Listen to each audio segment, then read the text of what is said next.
decision to impose.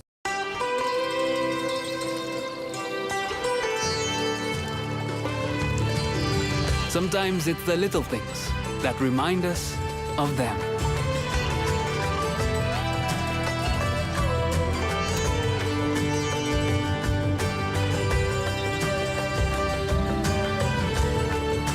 Stay close, even when you're far apart. Send money worldwide with Remitly. No child should suffer the torture of trachoma, but so many are in pain right now. Nananga's lashes have turned inwards. They rip and tear away at his eyes. Pomelo's sight could be gone forever. He's just 3 years old. Kofanga screams for his mother.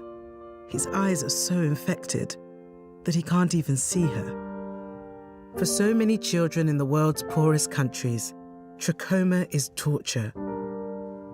It's a painful infection often spread by flies, and it's destroying children's eyesight. 50% tariff on India on oil. They're the second largest. They're very close to China in terms of the purchase of oil from Russia. If you do reach a deal with Ukraine and Russia, would you drop the additional tariffs on India? Well, we'll determine that later, but right now they're paying a 50% tariff.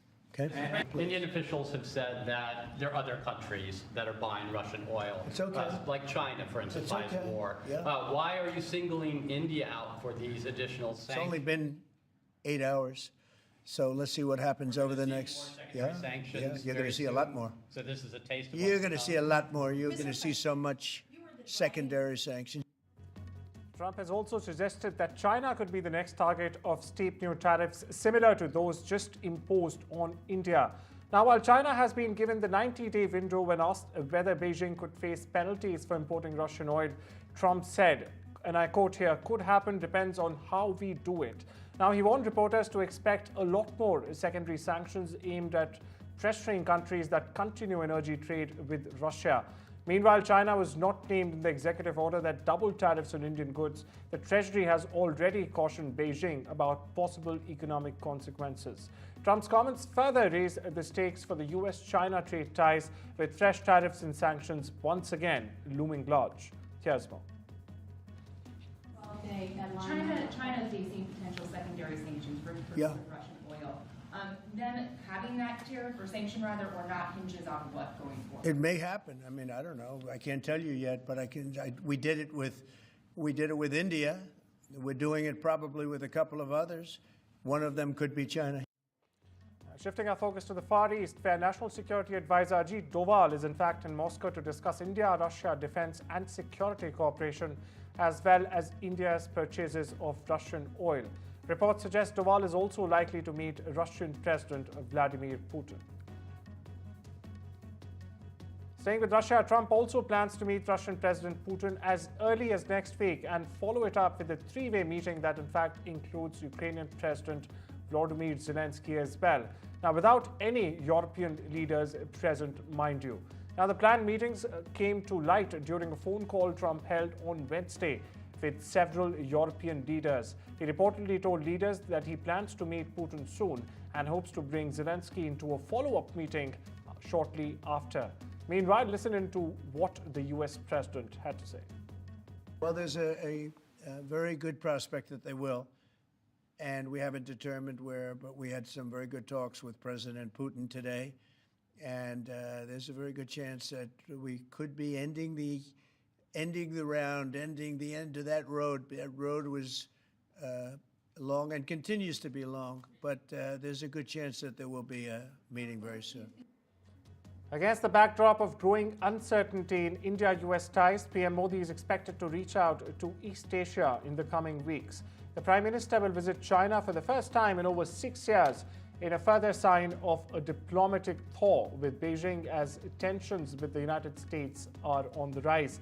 Modi will go to China for a summit of the Multilateral Shanghai Cooperation Organization, or the SCO, that begins on the 31st of August. In the neighborhood, South Korea and the United States will launch their annual large-scale military exercise this month to bolster readiness against North Korean threats. The allies have said Thursday in a move likely to anger Pyongyang. amid a prolonged stalemate in diplomacy. For perspective, around 18,000 South Korean troops will take part in this year's Ulchi Freedom Strike exercises.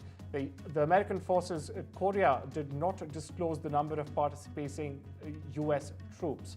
Now, this August exercise may trigger an angry reaction from North Korea, which calls the joint drills invasion rehearsals and often uses them as a pretext to dial up military demonstrations and also weapons testings aimed at advancing its nuclear program.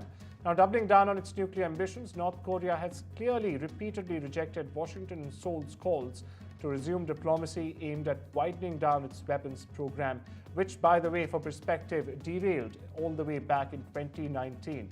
The North has now made Russia the priority of its foreign policy, sending thousands of troops and large amounts of military equipment to support Moscow's war in Ukraine. Shift our focus back to the United States, where a sergeant shot 5 soldiers Wednesday at one of the country's largest army bases before he was quickly tackled by other Fort Stewart troops, forcing a brief lockdown. Few details were immediately available about what led to this gunfire to begin with. However, officials said the shooter was Sergeant Cornelius Radford. Now, the 28-year-old sergeant who used a personal handgun and not a military firearm. Radford opened fire where he worked, but officials wouldn't speculate about a motive. The injured soldiers, meanwhile, are stable and expected to make a full recovery.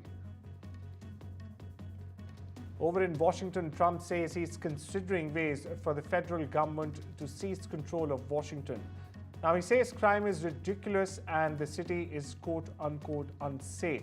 Trump renewed that idea after an attempted carjacking, in fact, and beating of one of the most prominent members of the Department of Government Efficiency, or DOGE, which was formerly, in fact, headed by Elon Musk. Meanwhile, listen into what Trump had to say on this matter. We're considering it, yeah, because the crime is ridiculous.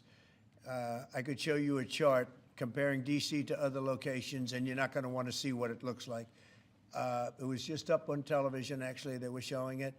Now, we want to have a great, safe capital, and we're going to have it. And that includes cleanliness, and it includes other things. We have a capital that's very unsafe. We're going to beautify the city. We're going to make it beautiful. And what a shame. The rate of crime, the rate of muggings, killings, and everything else, we're not going to let it. And that includes bringing in the National Guard, maybe very quickly, too. The crash of a military helicopter in Ghana on Wednesday killed all 8 people aboard, including the West African country's defense and environment ministers and other top officials as well. The Ghanaian military has, in fact, said that the helicopter took off in the morning from capital Accra and was heading northwest towards the gold mining area of Obuasi when it went off the radar.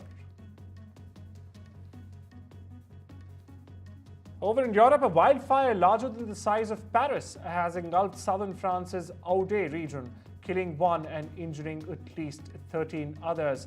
Now, the fire broke out Tuesday in the village of Ribote and has since consumed over 16,000 hectares. Authorities, meanwhile, say the fire remains quote-unquote very active and, in fact, continues to spread as night falls. Over 2,100 firefighters and aerial support teams are battling the inferno under severe weather conditions as we get you this update.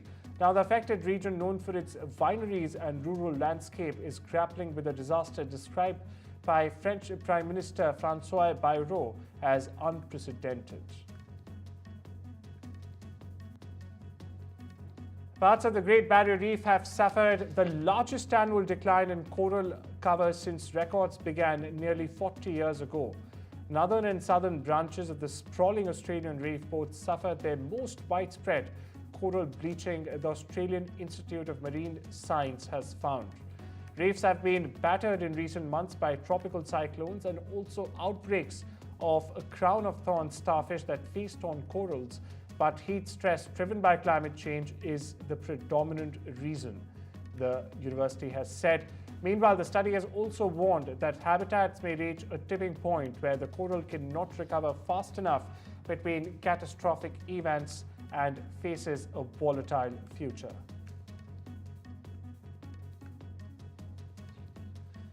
Life in the ancient Roman city of Pompeii did not end with the volcanic eruption of the 79 AD.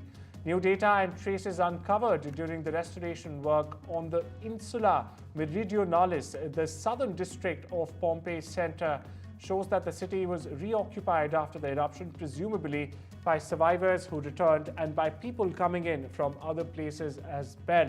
This new human settlement existed in a disorganized and a precarious state until the 5th century AD, when Pompeii was finally abandoned. These hypotheses have already been advanced in the past, but now seem to be confirmed, in fact, by the data that emerged during the work on safety measures, restoration and consolidation of the Insula Meridionalis in Pompeii, published in the e-journal of the Pompeii excavations.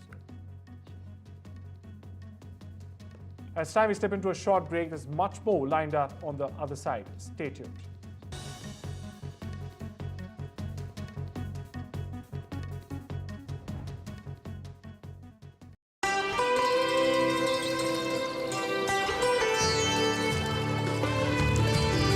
Sometimes it's the little things that remind us of them.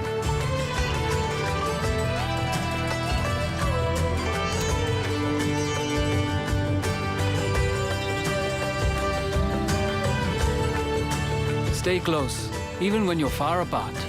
Send money worldwide with Remitly. No child should suffer the torture of trachoma. But so many are in pain right now. Nananga's lashes have turned inwards. They rip and tear away at his eyes. Pomelo's sight could be gone forever. He's just 3 years old. Kofanga screams for his mother. His eyes are so infected that he can't even see her. For so many children in the world's poorest countries, trachoma is torture. It's a painful infection often spread by flies, and it's destroying children's eyesight. But it could be stopped if you help today. By calling 0800 038 4926 and giving £1 a week to Sightsavers, you can help make sure children get the treatment they desperately need. You'll help us bring them the medicines and the care that can treat infections. And that means you'll be helping to save children from the torture of trachoma and a life of blindness. Please help us reach them. Call 0800 038 4926. Text C13 to 82727 or go online and give just £1 a week now. Because we need you to help save the sight of children like Nananga. We need you to help save them from the torture of trachoma. Just because my kids are growing up and have little ones of their own doesn't mean family life slows down. I'm busier than ever. Now that I'm in my 60s, I want to make sure that my family has enough to cover my funeral costs and other expenses when I'm no longer around.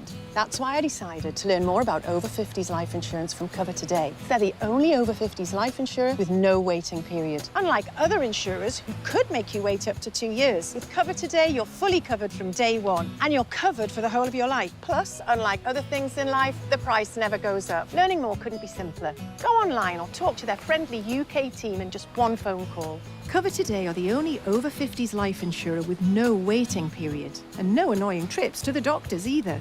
Plus, you get your choice of a £125 gift card. Now I'm with Cover Today, I can get on with something much more interesting. To get a free life insurance quote, call our friendly UK team on 0800 542 1545 or visit covertoday.co.uk.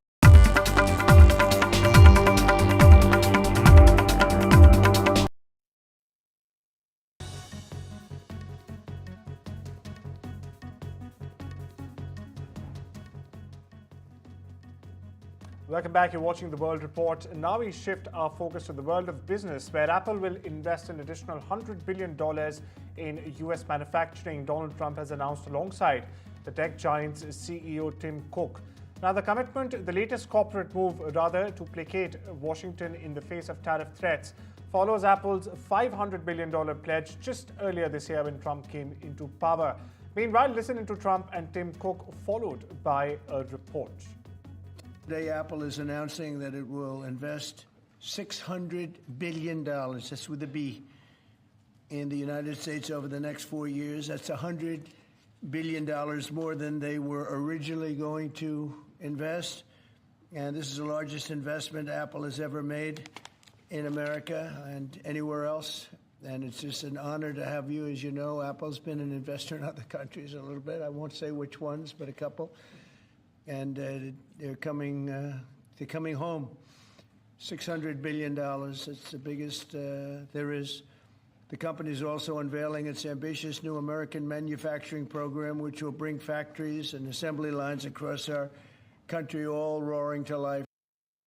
Earlier this year, we made our largest ever spending commitment, $500 billion to the U.S. over the next 4 years.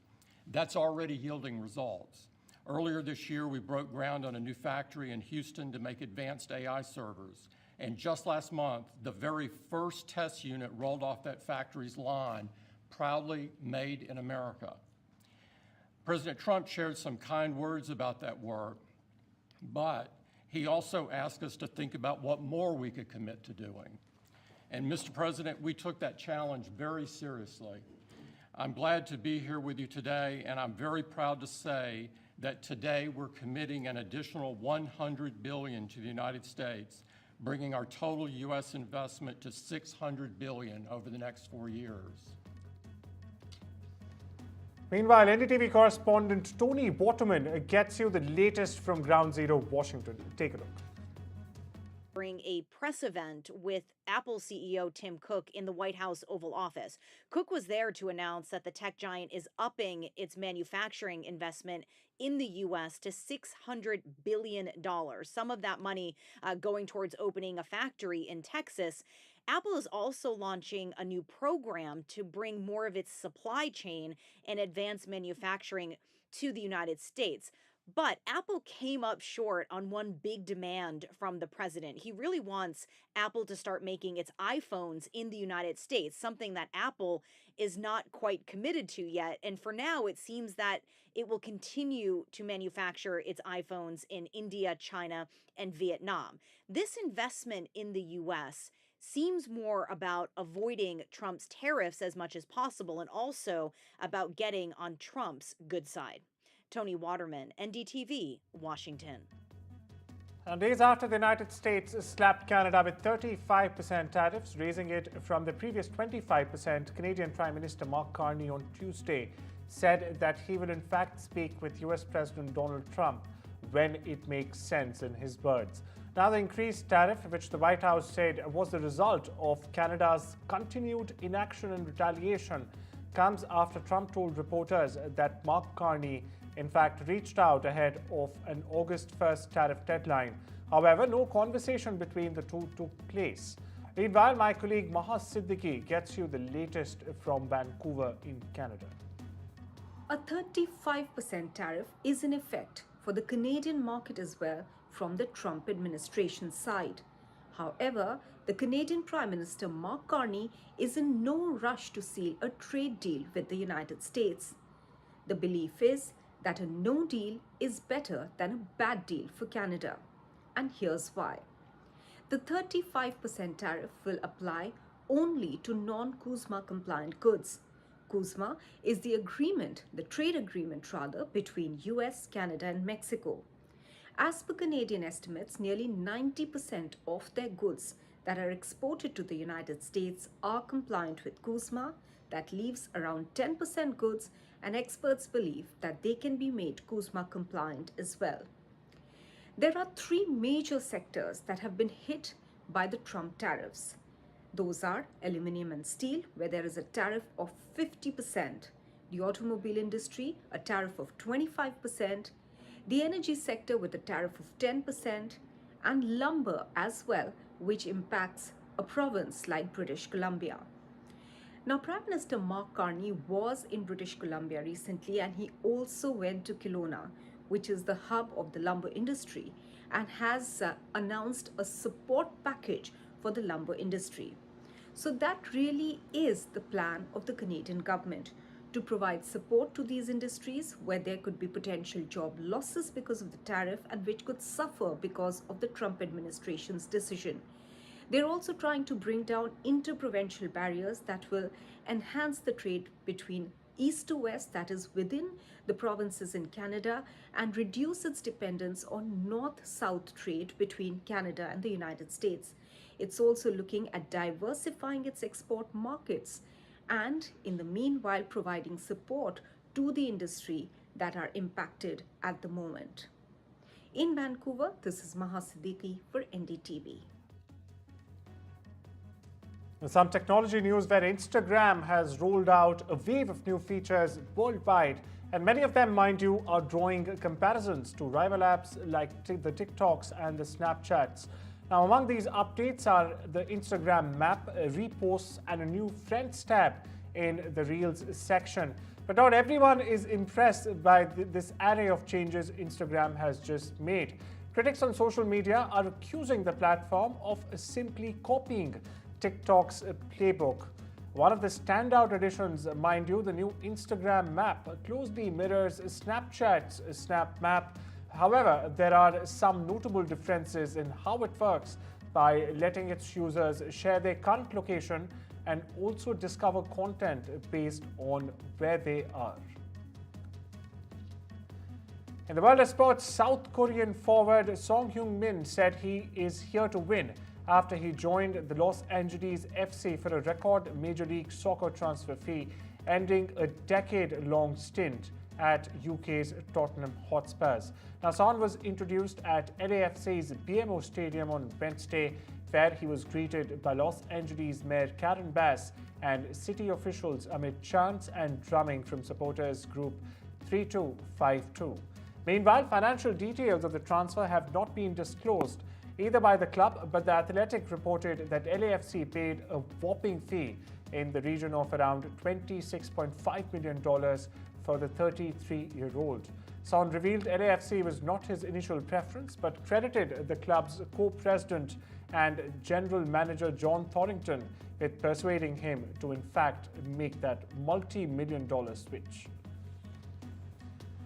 The US Open announced $90 million in prize money will be on offer at this year's final major, marking the largest purse in tennis history. Now, it's up 20% for perspective only from last year in 2024. Top players in the ATP and the WTA have called for a more equitable distribution of revenue at the 4 Grand Slams this year, as those at the top of the game are able to benefit from increased prize money, while players at the lower levels or the lower rungs often struggle. The US Open prize pool is up from $75 million last year, the previous highest ever purse for perspective. Meanwhile, men's and women's singles winners will earn $5 million each, up from $3.6 million last year. Now, Chengdu in southwest China, Sichuan province is set to host the 12th World Games due to kick off Thursday night. Now, the games, which will run till the 17th of August, mind you, will feature more than 250 events across 60 disciplines in 34 sports, with around 5,000 athletes from 110 countries and regions expected to participate. China is sending a record delegation of 330 athletes to the competition. A set of 10 stamps from the UK's Royal Mail will pay tribute to one of Britain's most influential and enduring comedy troupes, the Monty Python. The main collection of 6 stamps celebrates characters from the Monty Python's Flying Circus, the BBC TV series, the iconic BBC TV series, in fact, which ran all the way between 1969 and 74, with sketches so popular that generations of fans can still recite all their lines. The stamp showcase highlights including the Spanish Inquisition, the Ministry of City Walks, the Lumberjack song, the Dead Parrot sketch, Nudge Nudge, and of course, Spam. Seth Rogen and Rose Byrne return for season 2 of Platonic, playing best friends whose relationship may not be romantic, but it's definitely complicated. They star as Will and Sylvia, two longtime friends navigating the ups and downs of adult life. where their close connection often stirs up trouble in others' relationships. Now, the series comes from the minds of real-life couple Nick Stroller of the Muppets fame and Francesca Del Banco, who co-wrote Forgetting Sarah Marshall. Rogan and Byrne also serve as executive producers. Meanwhile, Rose Byrne opened up about what it's really like filming with a longtime friend and co-star. Take a look. That's what's so funny about this relationship and sort of ridiculous. And it was funny going from from Seth and I playing a married couple in Neighbours, which were very sweet and like happily married. And like when you're doing that, when you're performing that, you know, it's like naturally you just are sweeter to each other. And then from playing these friends who were like kind of mean, and I was like, well, Seth's a little bit mean to me. And I was like, I don't know if I like that. Well, it's a wrap on The World Report this Thursday. Take care and have a wonderful day.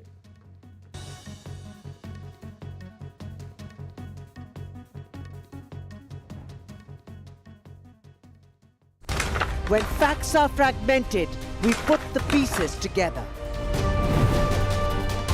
Where power collides with truth, we are there. Behind me is that massive security arrangements that are in place.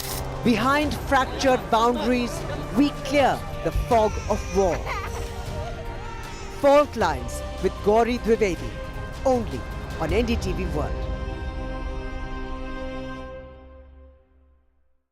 In today's interconnected world, India's voice is more crucial than ever. When India speaks, the world listens.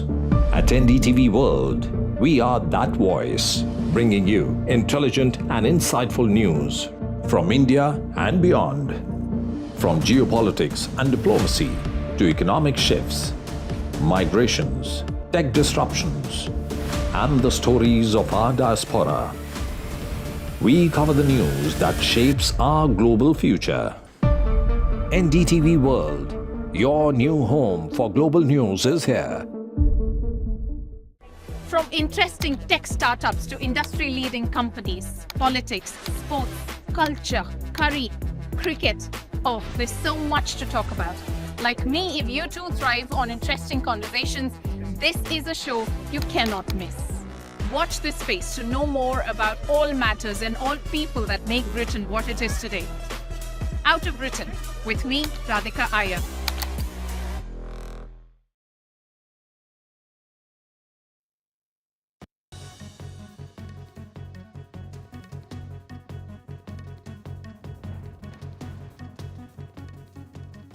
Welcome to this Thursday edition of the World Report with Arjun Samad Mahindran. Let's take a look at what's making headlines around the world.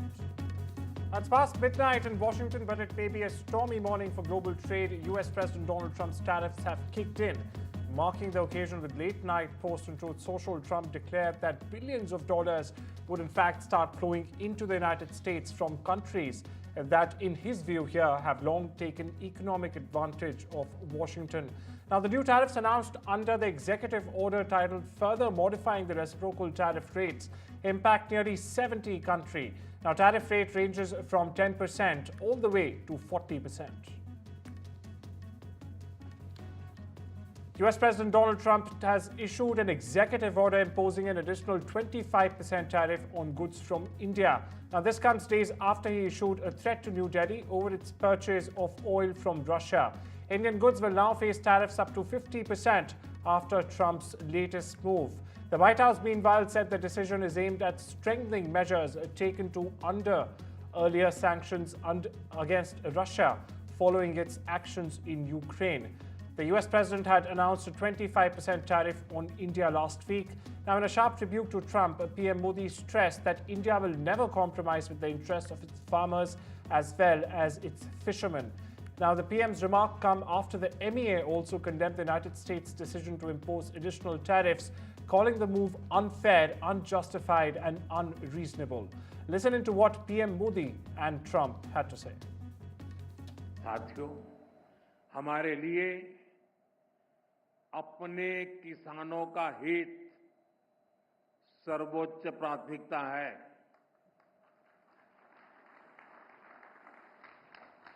Bharat अपने किसानों के, पशुपालकों के और मछुआरे भाई बहनों के हितों के साथ कभी भी समझौता नहीं करेगा।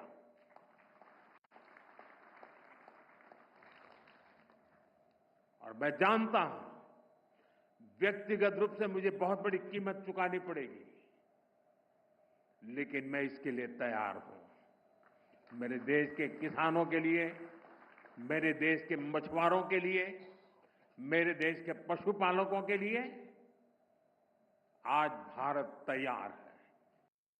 You know, we put a 50% tariff on India on oil. They're the second largest. They're very close to China in terms of the purchase of oil from Russia. If you do reach a deal with Ukraine and Russia, would you drop the additional tariffs on India? Well, we'll determine that later, but right now they're paying a 50% tariff. Okay. Indian officials have said that there are other countries that are buying Russian oil. It's okay. Like China, for instance, It's buys okay. more. Yeah. Why are you singling India out for these additional sanctions? It's only been 8 hours, so let's see what happens over the next. Sanctions You're going to see a lot more. So this is a taste of You're going to see a lot more. You're going to see so much secondary sanctions. Trump has also suggested that China could be the next target of steep new tariffs similar to those just imposed on India. Now, while China has been given the 90-day window when asked whether Beijing could face penalties for importing Russian oil, Trump said, and I quote here, "Could happen, depends on how we do it." Now, he warned reporters to expect a lot more secondary sanctions aimed at pressuring countries that continue energy trade with Russia. Meanwhile, China was not named in the executive order that doubled tariffs on Indian goods. The Treasury has already cautioned Beijing about possible economic consequences.